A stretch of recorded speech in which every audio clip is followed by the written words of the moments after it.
নারী নাকি স্বার্থপর, নারী নাকি ভালো না, নারী নাকি বেশি বোঝে, কত সব কথা বলে পুরুষেরা। আইয়ামের জাহিলিয়ার যুগে নারীদেরকে জ্যান্ত পুঁতে ফেলা হতো। নারী নির্যাতন তো প্রতিনিয়তই হয়। নারী ধর্ষণ আরও কত কি। রাস্তায় পড়ে থাকা পাগলকে পেলেও ছাড়ে না কোট পরা ভদ্রলোকেরা। সবাই বলে নারীরা ভালো পোশাক পরে না, উচ্ছৃঙ্খলভাবে চলাফেরা করে, তাই নারীদের ধর্ষণ করা হয়। তাহলে কন্যা শিশুদের ধর্ষণ করা হয় কেন? তাদের মধ্যে কি এমন আছে? বোরখা পরা নারী ধর্ষণ হয় কেন? নিজের বাসা থেকে টেনে নিয়ে রামিসাকে ধর্ষণ করা হলো কেন? আসল কথা হলো, পুরুষের দৃষ্টিভঙ্গি বদলাতে হবে। নারী শুধু ভোগ করার পণ্য নয়, নারী মা, বোন, ভালোবাসার জিনিস। এই দৃষ্টিভঙ্গি বদলালেই আমাদের দেশে এই সব দূর হবে। তা না হলে কখনোই এসব দূর করা সম্ভব নয়। আমি মনে করি নারীদের থেকে এই সমাজে পুরুষেরা বেশি খারাপ। আমি সবার কথা বলছি না, রামিসা ধর্ষণকারী সোহেলের মতো হাজারো পুরুষের কথা বলছি।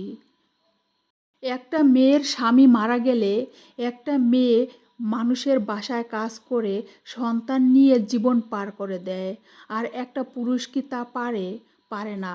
বউ মারা গেলে বিয়ে করে সৎমা ঘরে এনে সন্তানদের জীবন নষ্ট করে দেয়। আমি বলবো নারী ধৈর্যশীল। তাই তো আল্লাহ নারীদেরকে মাতৃত্বের স্বাদ গ্রহণ করার ক্ষমতা দিয়েছে, পুরুষদেরকে তাই তো এটা দেয়নি।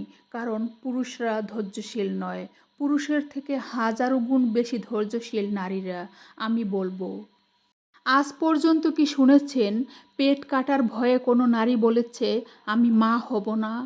নারী স্বার্থপর না, নারী হলো ত্যাগের আরেক নাম। নিজের শরীরের ব্যথা, হাজারো ভয় আর মৃত্যুর ঝুঁকি জেনেও যে মুখে হাসি রেখে মা হতে চায়, সে কখনো স্বার্থপর হতে পারে না। শুধু সন্তান জন্ম দেওয়াই নয়, 10 মাস 10 দিন পেটে রাখাই নয়, একটা সন্তান জন্ম দেওয়ার পরে লালন পালন করা, নির্ঘুম রাত কাটানো, শরীরের আকৃতি, গঠন পরিবর্তন, রূপ, চেহারা সব কিছু বদলে যায়। এ সব কিছু নারীরা মেনে নেয়। একটা বাচ্চা হওয়ার পরে নারীদের আগের রূপ আর থাকে না, রূপ পরিবর্তন হয়ে যায়, তাও হাসি মুখে মেনে নেয় একটা নারী।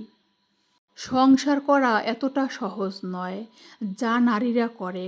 নিজের বাবা মা, নিজের ঘর ছেড়ে পরের ঘরে এসে সারা জীবন পার করে দেওয়াটা এতটা সহজ নয়। তাই আমি পৃথিবীর সকল পুরুষদেরকে বলবো, নারীদেরকে সম্মান দিন, তাদেরকে ভালোবাসুন।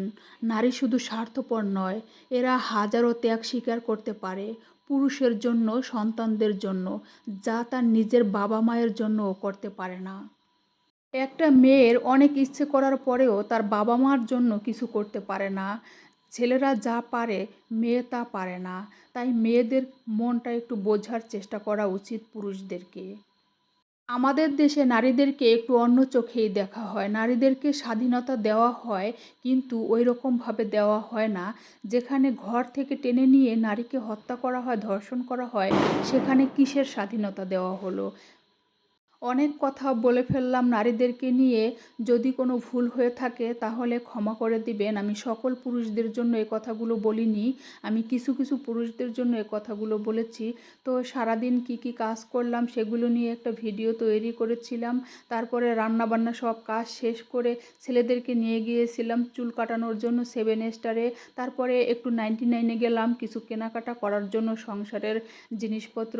তো আজকের আমার ভিডিওটি যদি ভালো লেগে থাকে তাহলে সবাই লাইক, কমেন্ট, শেয়ার করে পাশে থাকবেন। দেখা হবে অন্য কোনো সময় অন্য কোনো ভিডিওতে। আসসালামু আলাইকুম।